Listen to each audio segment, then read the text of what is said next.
نحمده ونستعينه ونستغفره ونؤمن به ونتوكل عليه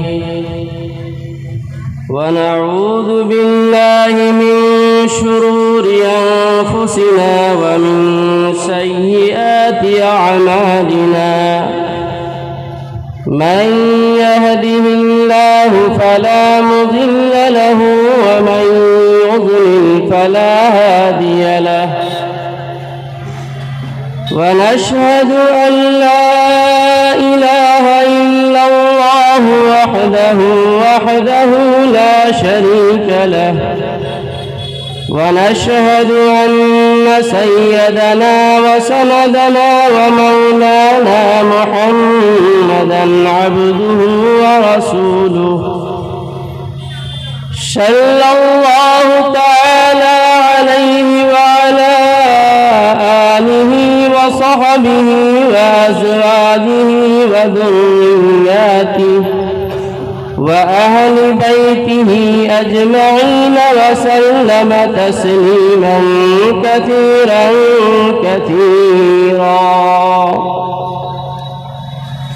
أما بعد فأعوذ بالله من الشيطان الرجيم بسم الله الرحمن الرحيم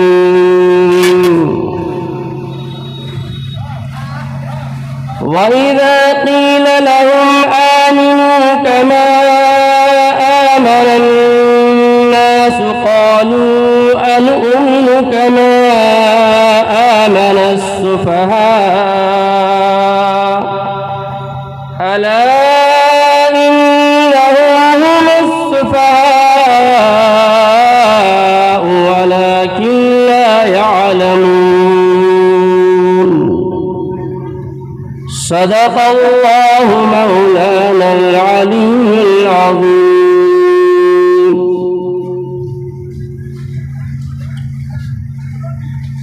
قابل احترام صدر باوقار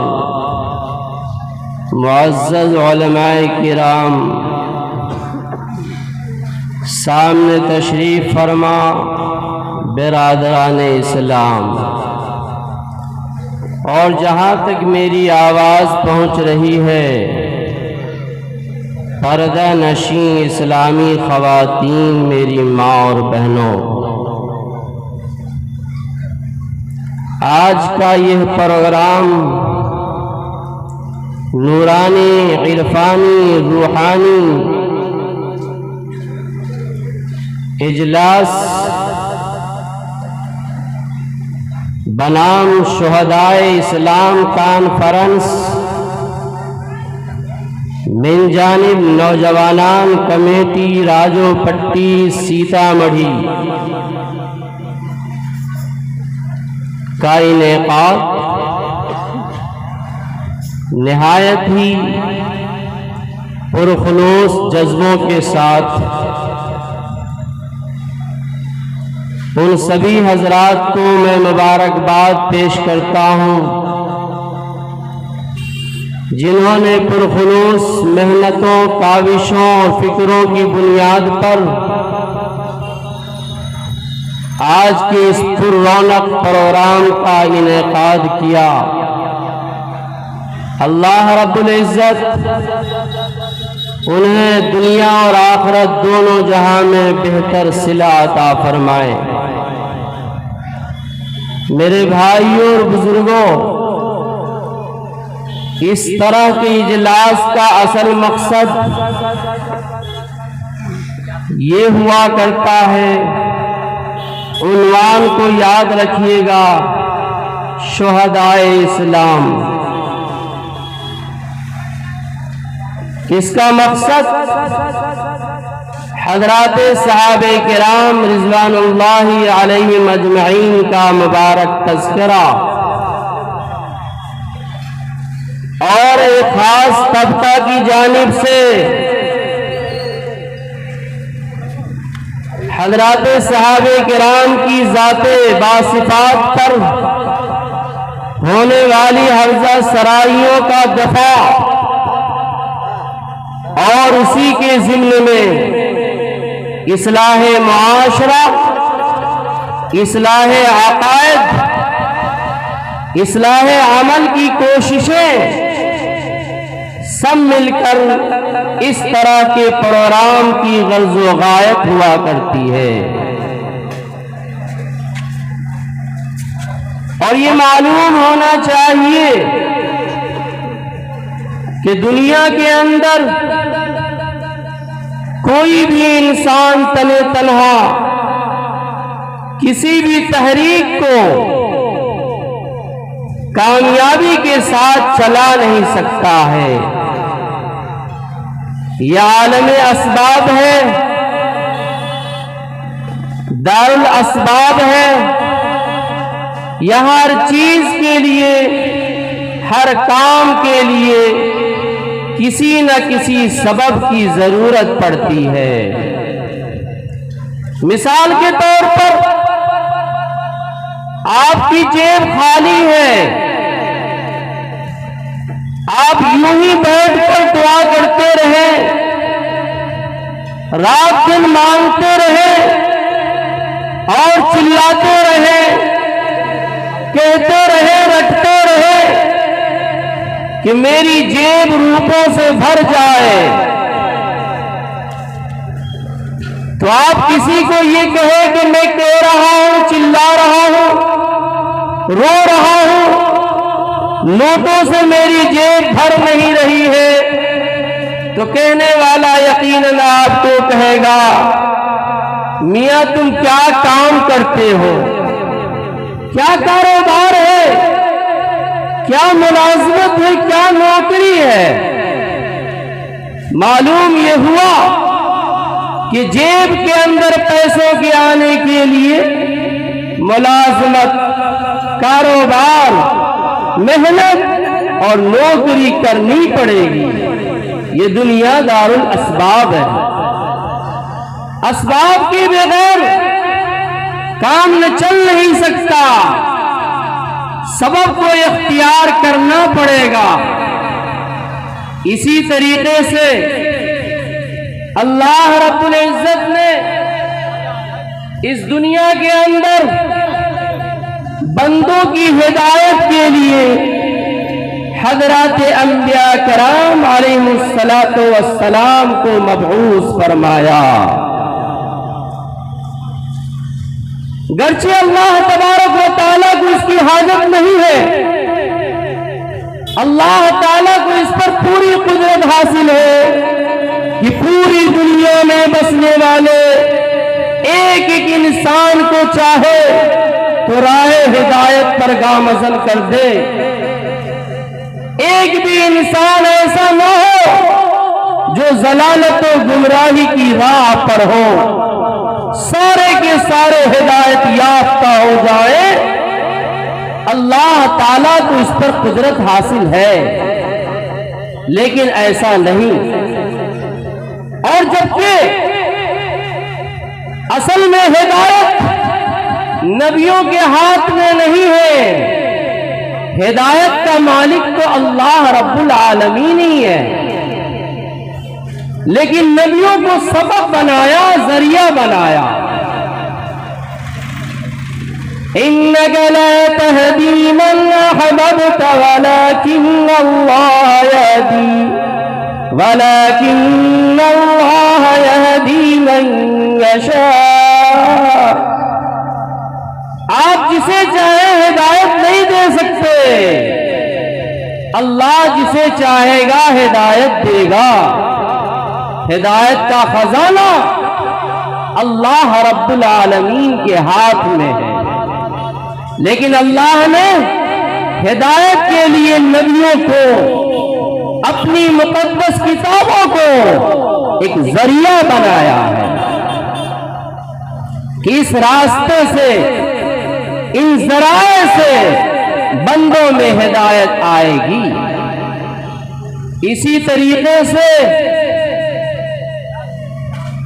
اللہ تبارک و تعالی نے اپنے دین کی نشر و اشاعت، دین کی بقا، دین کا تحفظ اور دین کی حفاظت کے لیے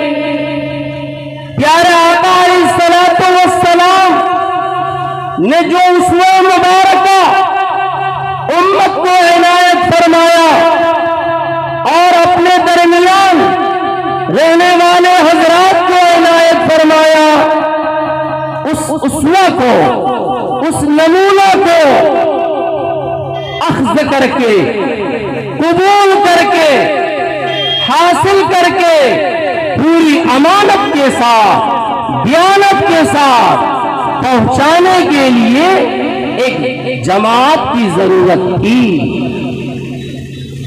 جو جماعت وفادار، دیانتدار، جانثار، نبیوں کے اوپر، دین کے اوپر اپنی جان، مال، عزت و آبرو کو نچھاور اور قربان کرنے والی تھی۔ اللہ تعالیٰ نے اپنے پیارے نبی حبیب صلی اللہ علیہ وسلم کو وہ افراد عطا کیے،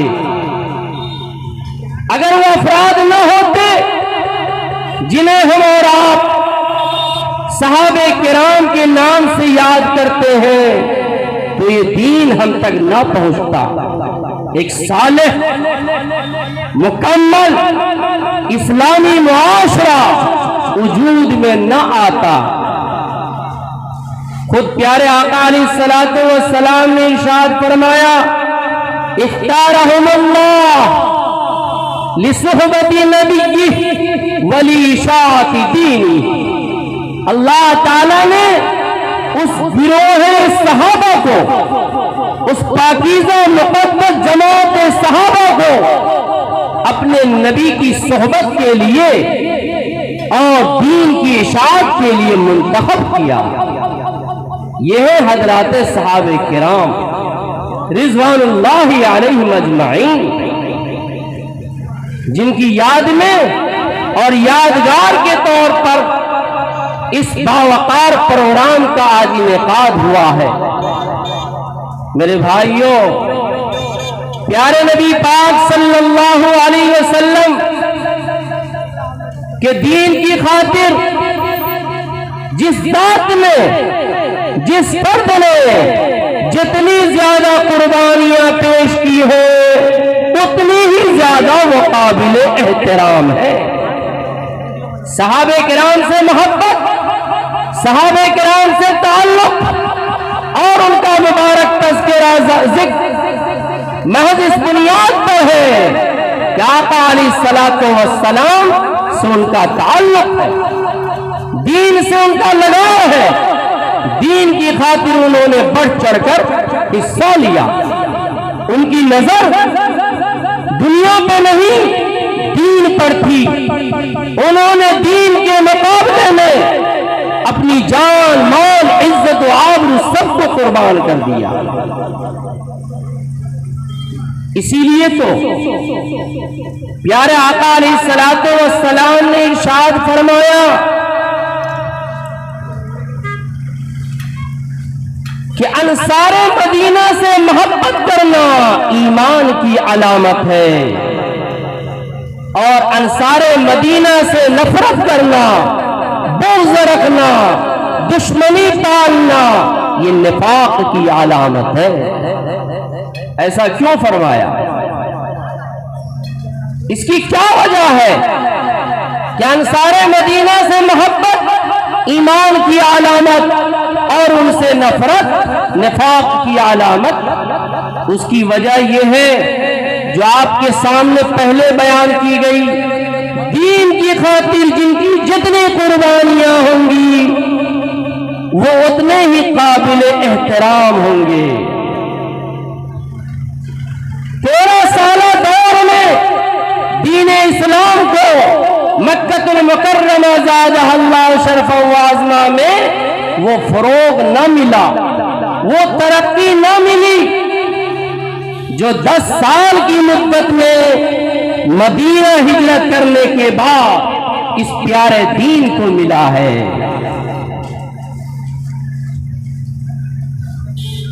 جہاں قربانی کی ضرورت پڑی، جہاں محنت کی ضرورت پڑی، یہاں دین کی خاطر سر کٹانے کا نمبر آیا، انصار مدینہ نے بڑھ چڑھ کر حصہ لیا۔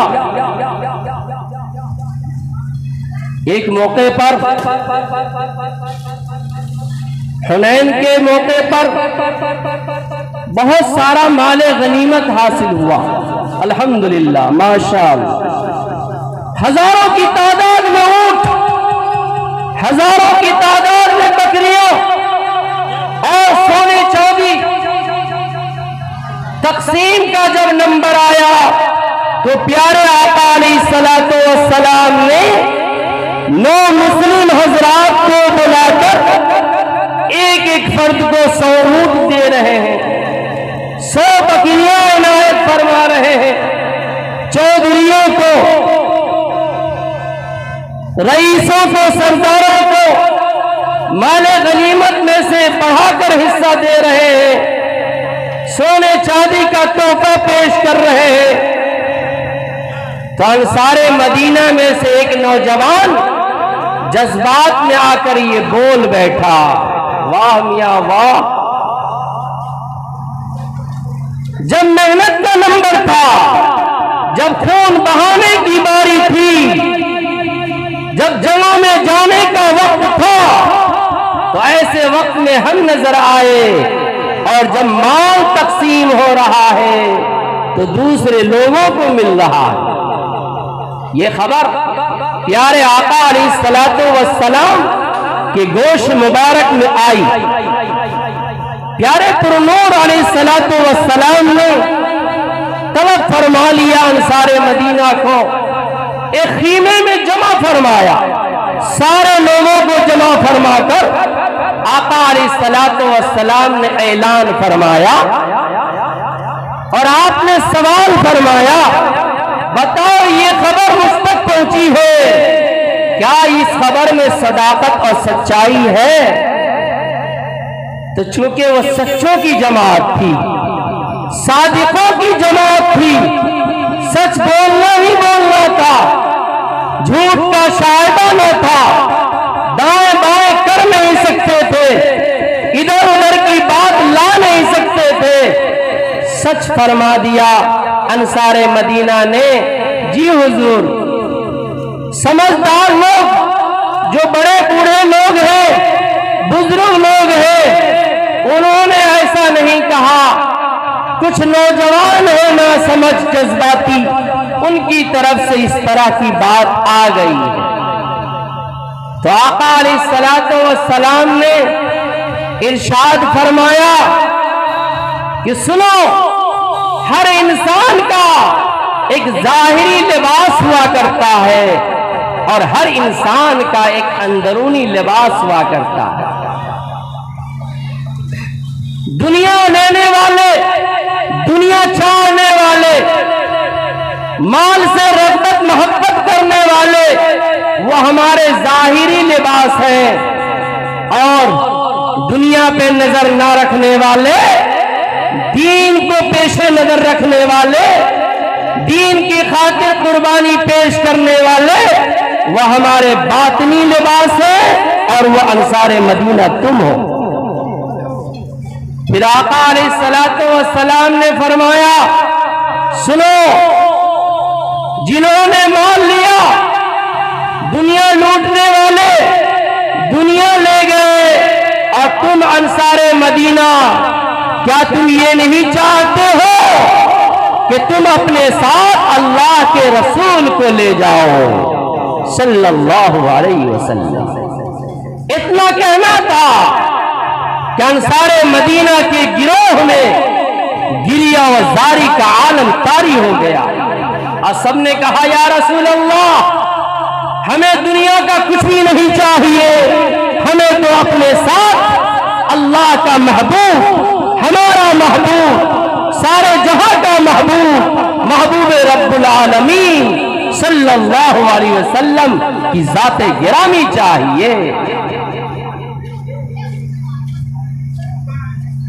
میرے بھائیوں، سیدنا حضرت علی رضی اللہ تعالیٰ عنہ سے محبت، ایک مرتبہ حضرت علی رضی اللہ تعالیٰ عنہ نے خود فرمایا، میں اللہ کی قسم کھا کر کہتا ہوں کہ پیارے آقا علیہ السلام فرمایا کہ علی سے محبت کرنا ایمان والوں کی شان ہے، لا یحبک الا مؤمن، اے علی تجھ سے محبت وہی کرے گا جو ایمان والا ہوگا۔ سیرت کا مطالعہ کرے، تاریخ کا جائزہ لے، پیارے نبی آقا علیہ الصلوۃ والسلام کے بعد اس روئے زمین پر سب سے بڑی ہستی، سب سے پیاری ہستی، سب سے محبوب ہستی، سب سے چنیدہ ہستی باوقار سیدنا حضرت ابوبکر صدیق رضی اللہ تعالی عنہ کی ذات ہے۔ یہ کون ہے؟ جب پیارے آقا علیہ الصلوۃ والسلام نے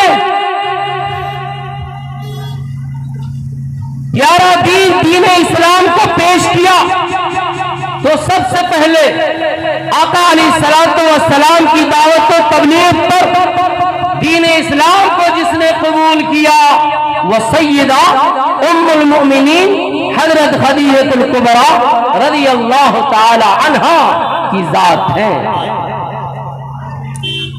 بچوں میں جس نے اسلام قبول کیا حضرت علی کرم اللہ وجہہ ہے۔ غلام میں جس نے دین اسلام کو پہلے قبول کیا وہ حضرت زید بن حارثہ رضی اللہ تعالی عنہ ہے۔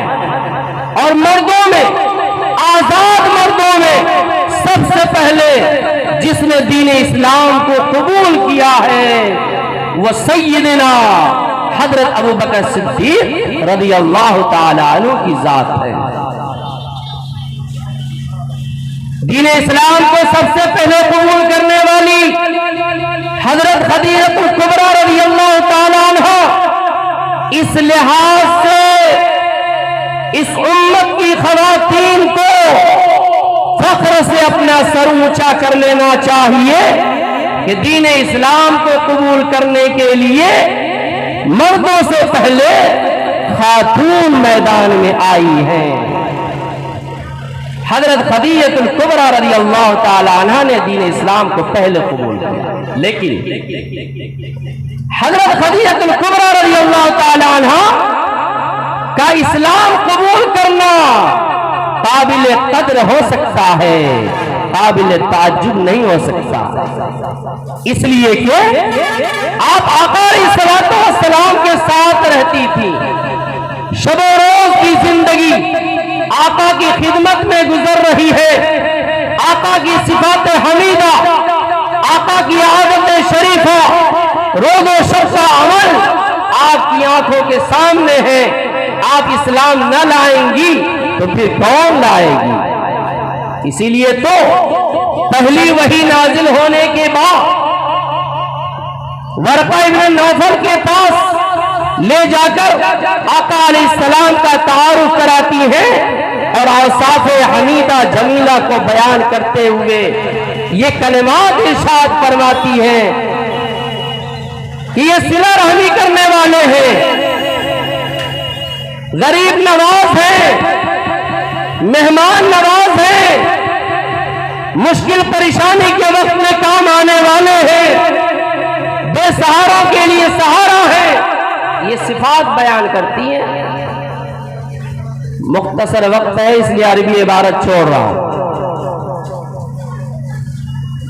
تو حضرت خدیجہ الکبریٰ رضی اللہ تعالی عنہ کا ایمان قبول کرنا قابل قدر تو ہے، قابل تعجب نہیں ہے۔ حضرت علی رضی اللہ تعالیٰ عنہ کا ایمان قبول کرنا یہ بھی قابل قدر ہے، قابل تعجب نہیں ہے، اس لیے کہ آپ علیہ الصلوۃ والسلام کی کفالت اور پرورش میں آپ پرورش پا رہے ہیں۔ خواجہ ابو طالب عیالدار تھے، آقا علیہ الصلوۃ والسلام نے حضرت علی رضی اللہ تعالیٰ عنہ کو اپنی کفالت اور پرورش میں لے لیا، اور حضرت زید بن حارثہ غلام ہے، بچہ ہے، ان کا بھی قبول کرنا ایمان وہ بھی قابل تعجب نہیں، اس لیے کہ غلام ہے، اور جو مرد ہے آزاد ہے، کسی کی ماتحتی میں نہیں ہے، خود مختار ہے۔ حضرت ابوبکر صدیق رضی اللہ عنہ، ان کا ایمان لانا یہ قابل تعجب ہے۔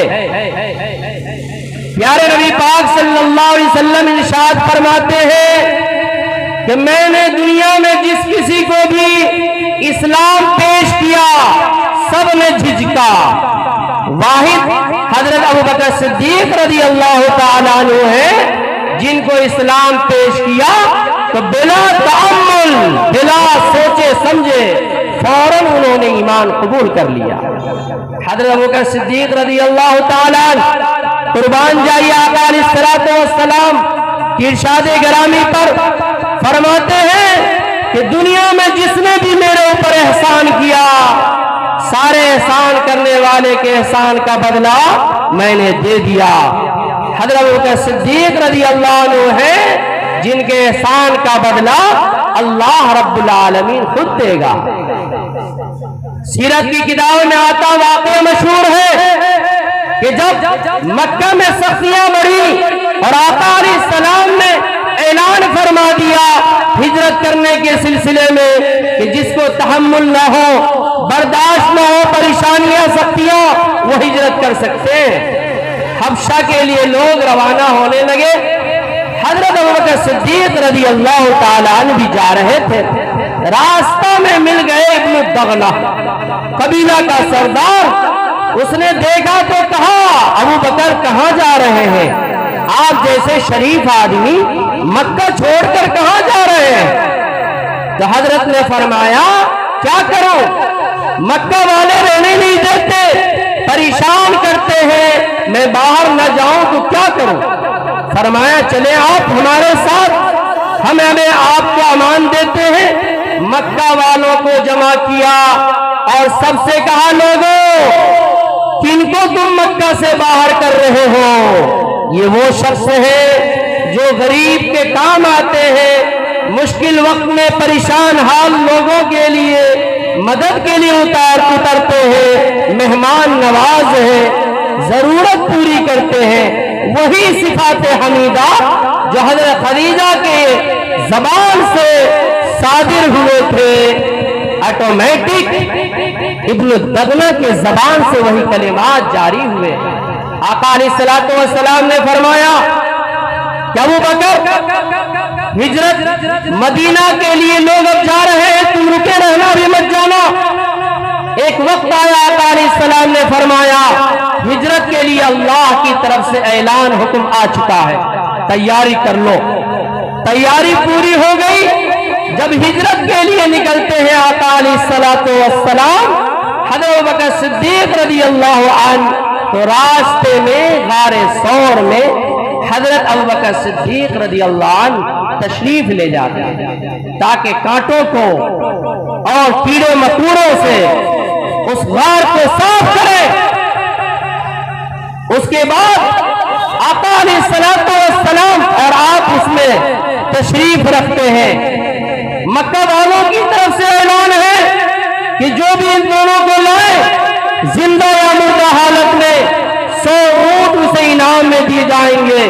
سارے لوگ لالچ میں دوڑ پڑے اور غار ثور کے دہانے پر جا کر جمع ہو گئے، اتنا قریب کہ اگر پیر کو دیکھے تو دونوں حضرات نظر آ جائیں۔ حضرت ابوبکر صدیق گھبرا رہے ہیں، آقا فرماتے ہیں اور قرآن اس کا منظر اور اس کا نقشہ کھینچتا ہے، اِذْ يَقُولُ لِصَاحِبِهِ لَا تَحْزَنْ إِنَّ اللَّهَ مَعَنَا۔ اس وقت کو یاد کرو جب اپنے ساتھی سے کہہ رہے ہیں گھبراؤ مت، فکر مت کرو، غم مت کرو، اللہ کی نصرت، اللہ کی مدد ہمارے ساتھ ہے۔ قربان جائیے حضرت ابوبکر صدیق کے لیے قرآن نے کہا صاحب، جیسا چمکتا دمکتا نورانی پررونق پرروشن، یہ لفظ ہے صاحب جس کی چمک، جس کی دمک اور جس کی روشنی تا قیامت چمکتی رہے گی۔ اس صاحب کے لفظ سے حضرت ابوبکر صدیق کی صاحبیت کی فرضیت ثابت ہوتی ہے۔